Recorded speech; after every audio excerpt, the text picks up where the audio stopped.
There we go. What's up, Des Moines? Doc Ladd here with the Fit Moines podcast. Today I have Mackenzie Woolwich, dietitian and nutrition coach. Welcome, Mackenzie. Thank you. I'm happy to be here. Yeah. So, Mackenzie, the goal of this podcast is to highlight people and businesses in the health and wellness community throughout the Des Moines metro so that we can all learn, grow, and continue to live a long, healthy, and active lifestyle. So that's exactly why we brought you on here. So if we can get started, just go ahead and tell us a little bit about yourself. Yeah, absolutely. So my name's Mackenzie. A lot of people call me Mac, so that's probably how you may know me. I am a registered dietitian, and I own my business, my nutrition coaching business, MW Coaching. And I primarily work with women who are seeking to find food freedom, ending that diet and restriction lifestyle, and really just build a healthier relationship with food. Many women are have had past eating disordered or disordered eating habits, so I really work with them, kind of breaking that cycle and just transforming their life and freeing them from food and the diet mentality. Okay.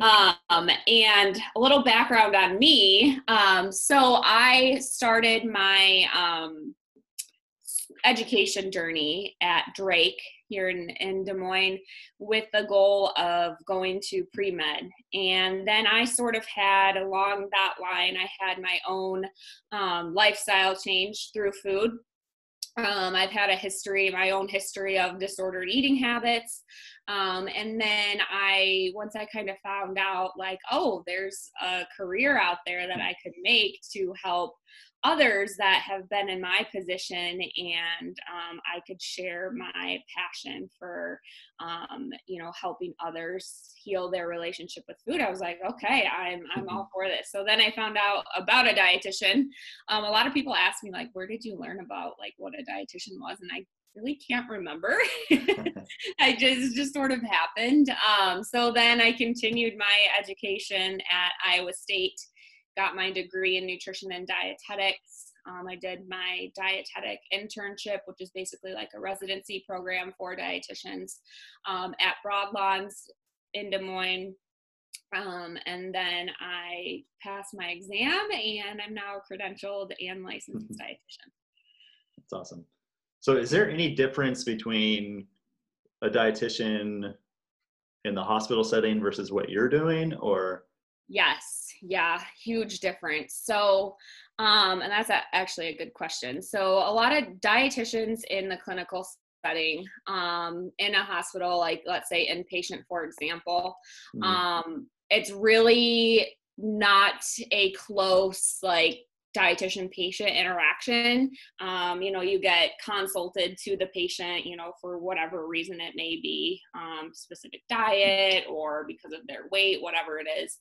And you go in for 5 minutes, talk to the patient, maybe give them a handout, and then you're out. There's really no education or counseling, because you're seeing upwards of at least 20 patients a day. So you just don't really have time to kind of dive deeper into who that person is, and you don't know when they're going to be discharged, and then the likelihood of you seeing them again is slim to none.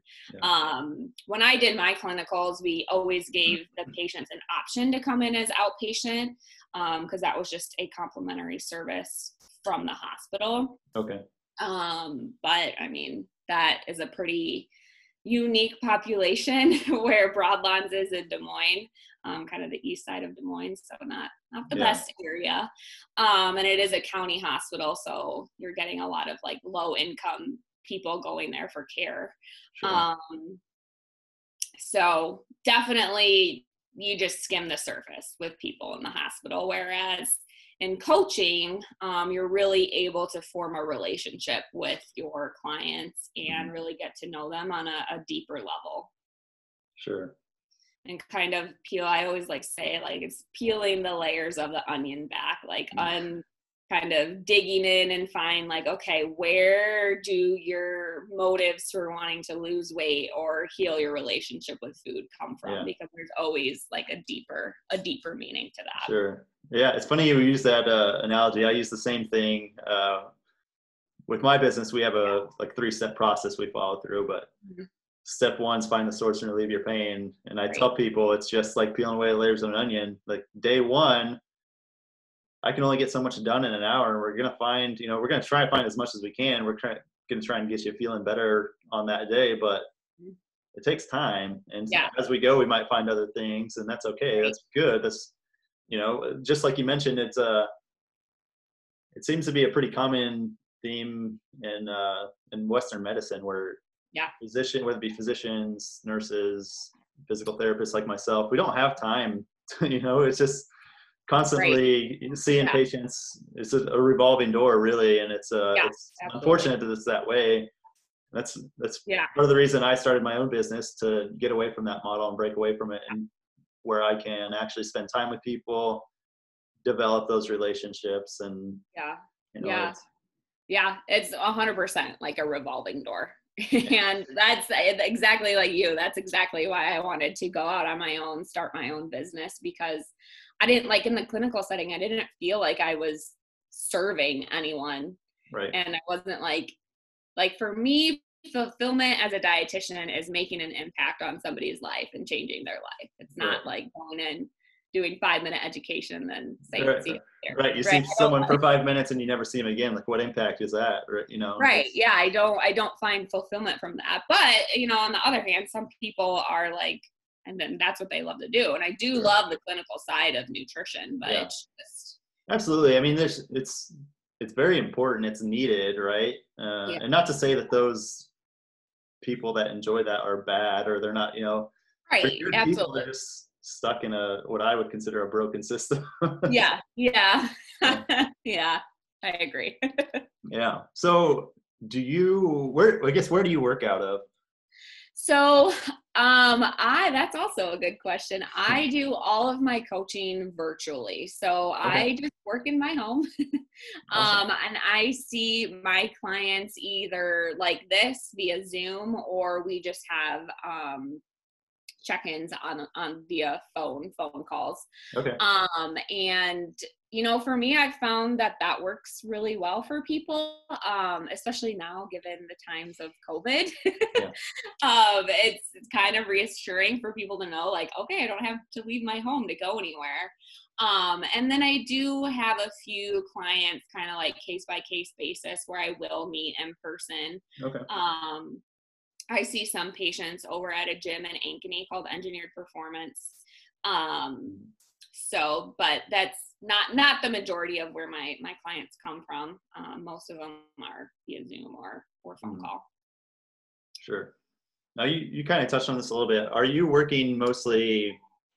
focusing more on like weight loss, or like what's the main focus, I guess? So main focus is finding food freedom and really just healing your relationship with food.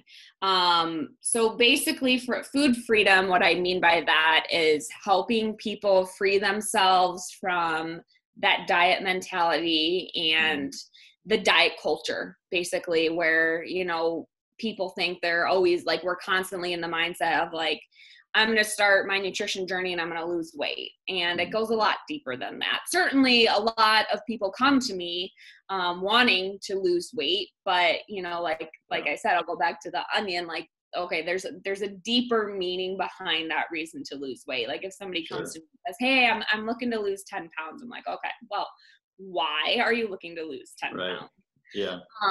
It's finding that why. I mean, the same thing in the physical therapy realm. I mean, it's, people come to me because they're in pain, but they don't really come to me because they're in pain. They want something deeper than that. And it's finding that why. It's digging through that, just like you said.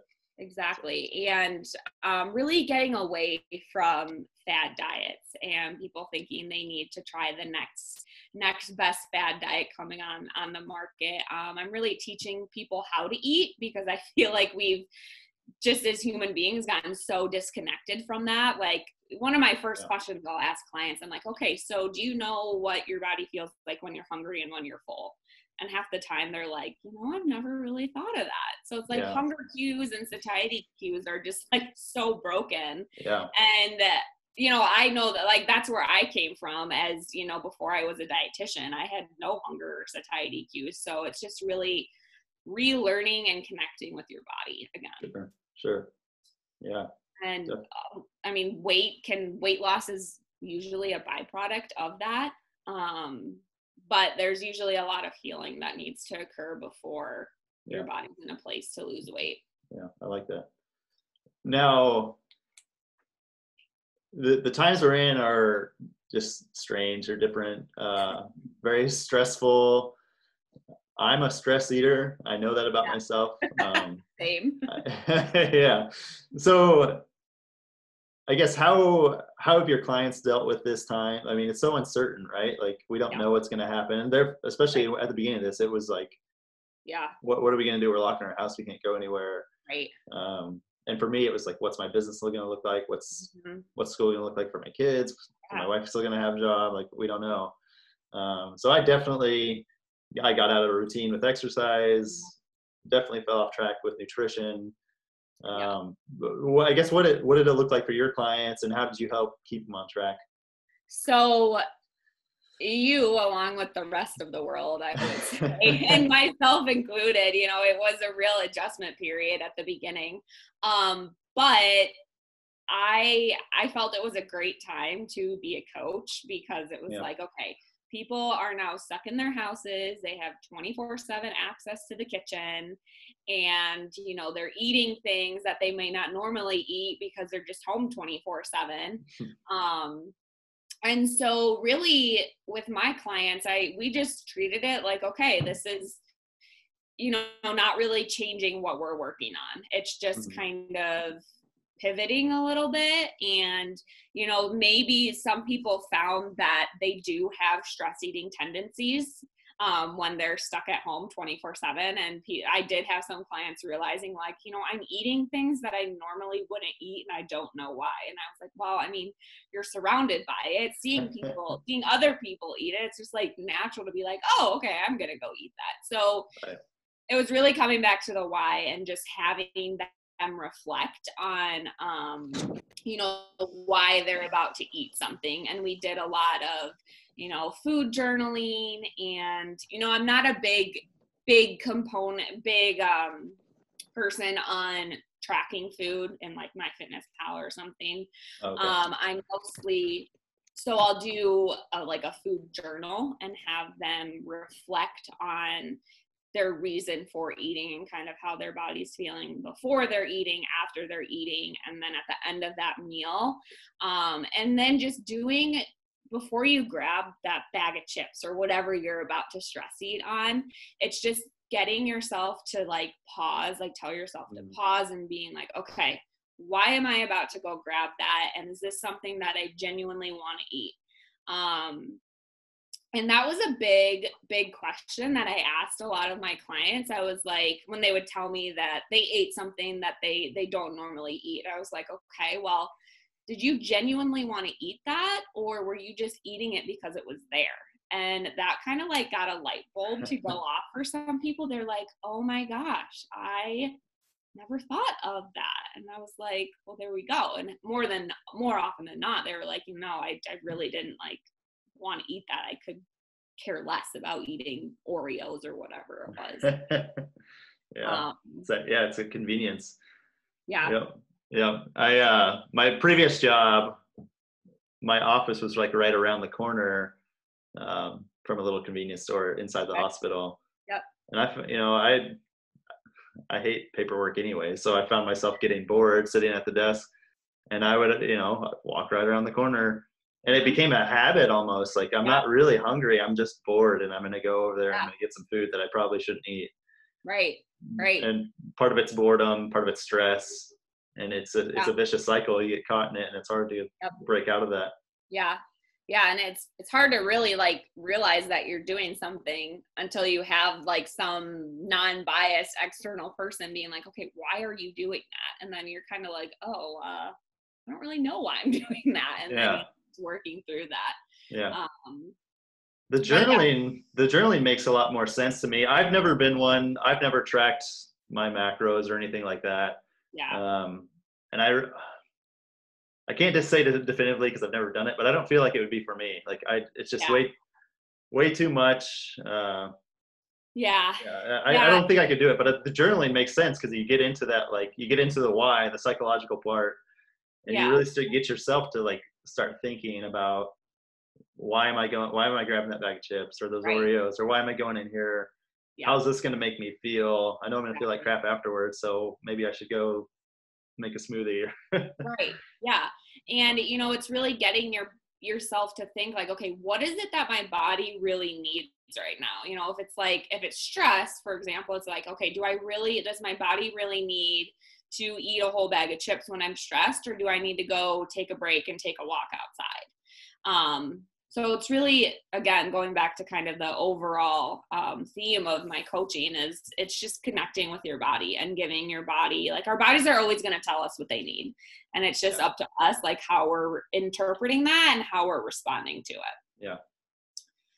So, what's your take on like supplements and that's a huge industry and probably I definitely think there's some supplements out there that are beneficial. I would say, just living in the Midwest, vitamin D is something that's super important for us, just especially in the winter months. Like we don't see the sun a lot. And a lot of like Midwestern people are deficient in vitamin D. So I definitely think that's an important one. Magnesium, I prescribe to clients, helps with sleep, can help aid digestion, can help people with constipation. Really, and outside of that, multivitamins can be good for some people. It really depends on what vitamin or supplement you're getting. You have to be really careful on brands you choose, because a lot of them are not regulated. So we don't really know like what exactly is in that vitamin. Yeah, that was going to be another question of mine, because the supplement industry itself is just so huge. Yeah. It's like, how do you know what you're actually getting in here? And some of these companies have massive marketing budgets and they can push it out. Yeah. Make it look like they're great. Yeah. Yeah. But how do you know? Yeah.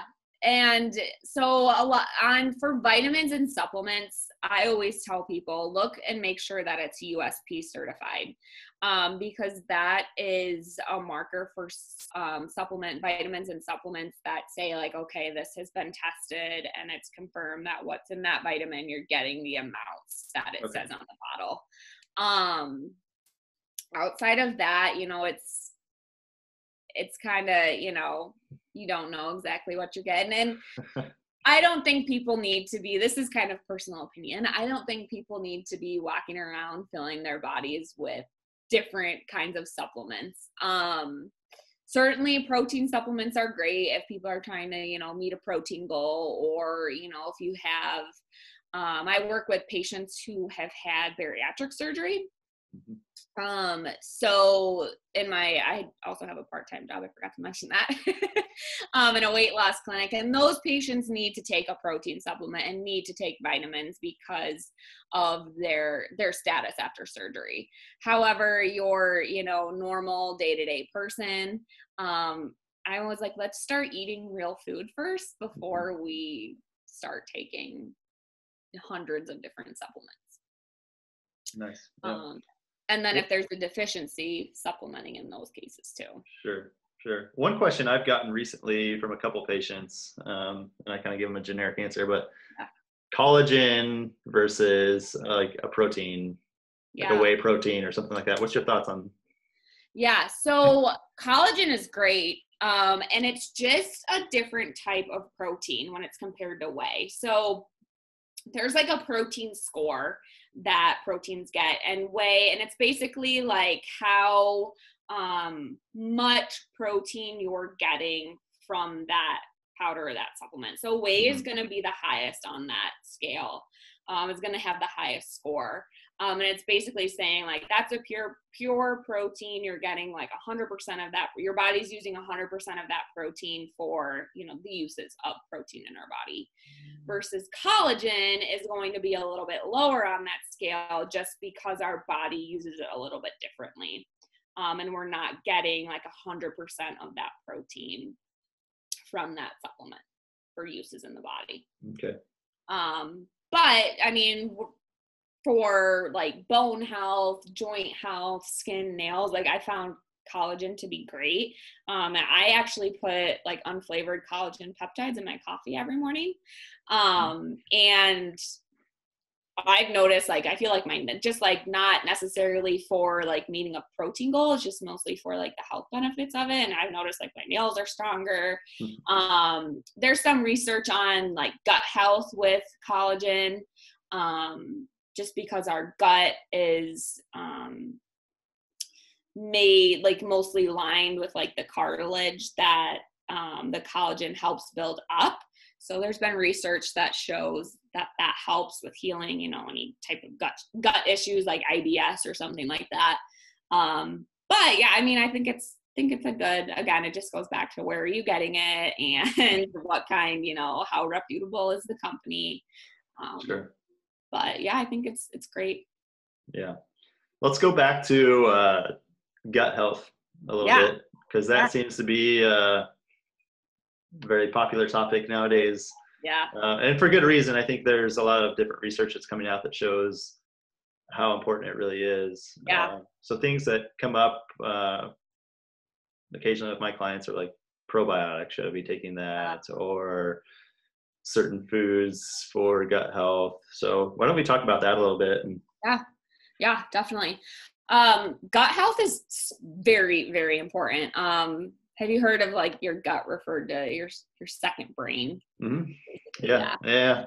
And it's so true. Like majority of our immune system is in our gut. And so if our gut's not healthy, then, you know, a lot of times we're going to be feeling like crap. And I'm seeing more and more clients who have symptoms of IBS, and they're like, I've been to the gastroenterologist and they like nothing's wrong with me. And I'm like, okay, have they told you about irritable bowel syndrome? And they're like, yeah, but I mean, they're not really, gastroenterologists have so many like bigger things to deal with than treating IBS. So they're not really helping that population, because IBS is completely manageable with diet, but their gastroenterologists, like, you're not going to spend time talking about diet with patients when they have, you know, other patients to deal with more serious issues. Not saying that IBS isn't serious, but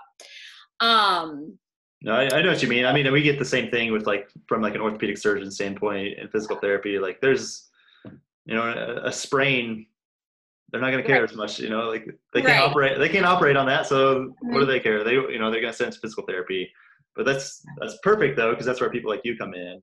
Yeah, exactly. You can deal with IBS and really coach those people and tell them, hey, here's the diet that I think you should work on, and kind of get them going down that track. Whereas like the GI doc, really, they don't have time to, or no, I don't, maybe I'm speaking out of line. I'm guessing they probably don't have the training either as in depth. Yeah, that's a good question. I don't really know what kind of training they have, but just from like a personal standpoint, I have a family history of GI issues, IBS issues. And I've been through my fair share of seeing gastroenterologists, all of which were not really helpful. And diet was never once brought up in any of my visits. And I'm thankful that I have the background that I have, because I was like, okay, there's more ways to manage this rather than being prescribed a medicine. Medicine didn't really help me. So I kind of healed my gut issues on my own. So I'm thankful for that. And, you know, combination with my education, that I kind of knew what I was doing in that realm.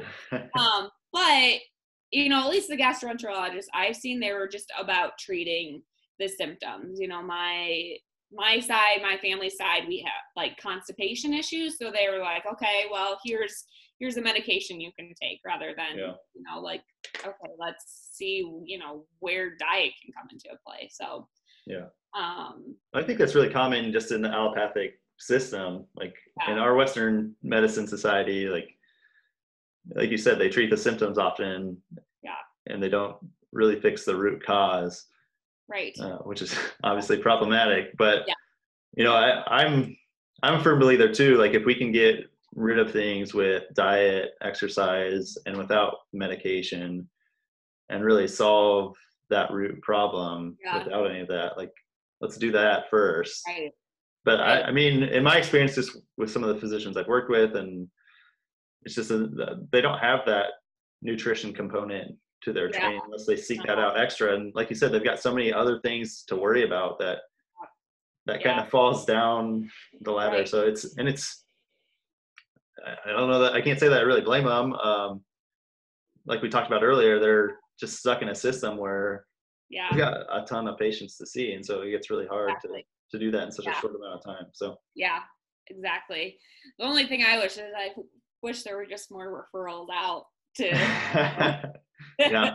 like, okay, I can't treat this patient to the best of my ability, so why don't you go see someone who can? Like I have a client who she's an older lady, she's in her 70s, and she's been struggling with IBS forever, and like going back and forth to the GI doctor, and they're just like, take fiber supplements. It's just like the fiber supplements are not working. And nobody's ever really talked to her about diet. She's just done research on her own to kind of find another, you know, route that she can take. So yes, but gut health is very important. Very important. How do you, I don't know how I want to ask this. So I guess in my experience, at least the patients that I see, I try and talk about 4 different things: movement, sleep, stress, and nutrition. Not that I'm like a dietitian or anything like that, but at least hit on it, because those 4 pillars of health is what we call them. So it's hard from my standpoint, like bringing up the nutrition. It seems like a lot of people either think they understand it or don't think it's an issue at all. Yeah. And so it's trying to show them like, hey, this is really important, and we need to get, you know, I've got people we can refer to if we need that, but like trying to get them, trying to be proactive about it, I guess, instead of like reactive and waiting for something to happen. So like, I guess from your experience, like how do you try and educate people on that? And how do you try and show them that they need to be proactive? Yeah, that's hard. You know, a lot of times clients come to me wanting help because there was some sort of event that triggered something that they were like, okay, you know, I need to, you know, fix this now. And then other times, you know, people are like, okay, you know, I need to get healthy. They know their diet isn't great.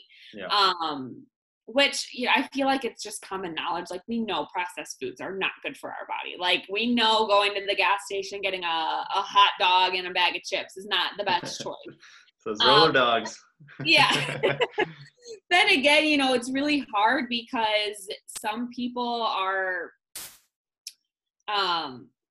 just kind of stuck and limited. And you know what, like nutrition coaching is a commodity. Like it's basically a what's the word I'm looking for? A luxury.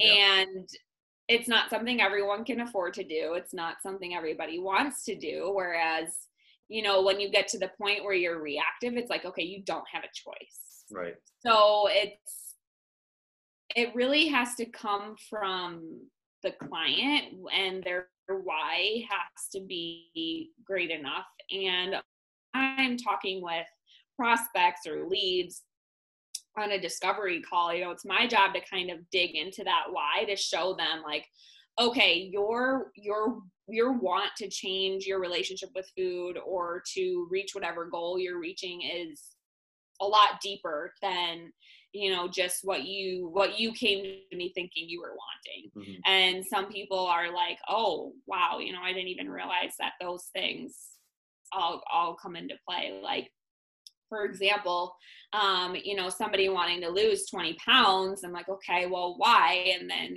sometimes we eventually get down to the point like, well, so I can play with my kids down, 5-10 years down the road. Yep. And getting them to see like, okay, if you're on the route where you are now, and if you don't make any changes, then 5-10 years down the road, you're going to be worse off than you are right now. Yeah. So it's kind of helping them see the image of the future, I would say. Sure. And kind of trying to paint that picture for them and see like, okay, nutrition is just as important as what you're doing with your body, your exercise, and everything else. Yeah. So I think it's hard too, just here in the Midwest, like we tend to be like the meat and potato type of people. Yes. Yeah. So I know that's like how I grew up, right? Like, and a lot of people too. And so it's kind of breaking away from those like traditional molds of society and kind of breaking out from that. But yeah. And it's not that the meat and potatoes is bad. It's just that, okay, how can we balance our plate a little better so we're getting other nutrition parts of nutrition in there, like our veggies, meat and potatoes, like they're great for you. It's better than eating like McDonald's every day, Yeah. But yeah, definitely it's a lot of starch in the Midwestern diet. Yeah, definitely. So what would you say are qualities that make a successful client?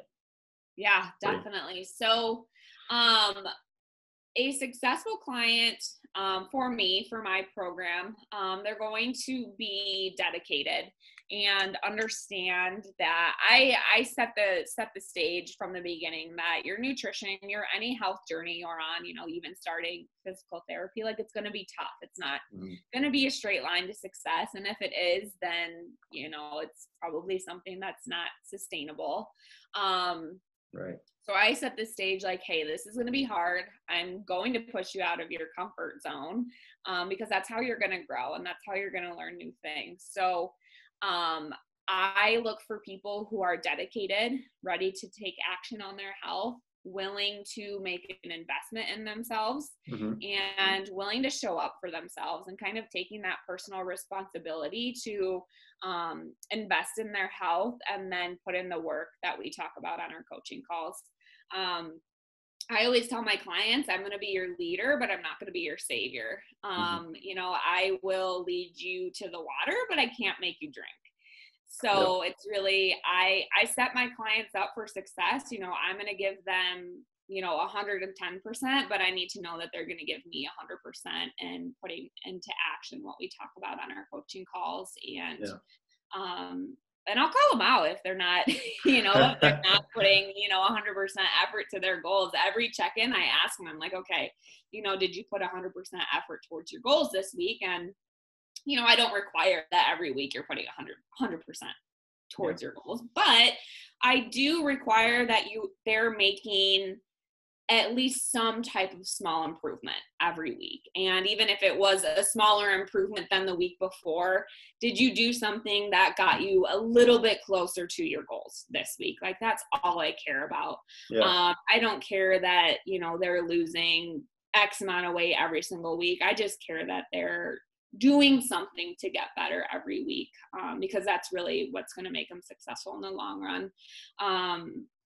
I don't do a lot of hand holding with my clients because it's not really teaching them anything. I do a lot of education, and then I say, okay, after every coaching call, I'm like, all right, what are you going to go do right now? And, take action on what we just talked about, because, it's fresh in their head. They're good to go. It's like, okay, let's get this momentum going now and kind of keep that momentum up. So really just trying to build them up as much as I can during those calls every week to just set them up to keep pushing forward.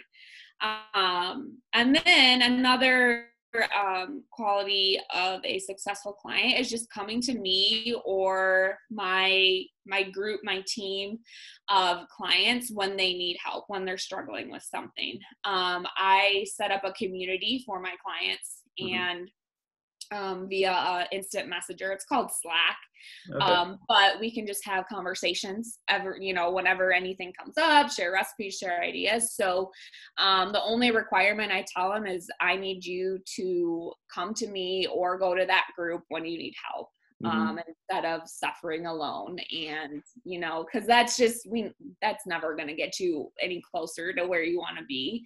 But let's work through those things. Let's work through those challenges, those struggles. And, if they're in a place where they're able to share that with the group instead of, just me, you're going to get a lot more feedback having, 10 sets of eyes and 10 brains on it, as opposed to just my one set of eyes and my one brain. So I really create a community and a safe space for people to come to when they feel like they're struggling with something.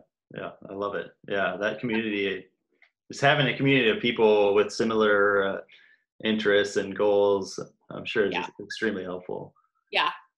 And we actually, tomorrow night, we have our first team call that we're going to do. Okay. Nice. Super excited for that. That'll be good.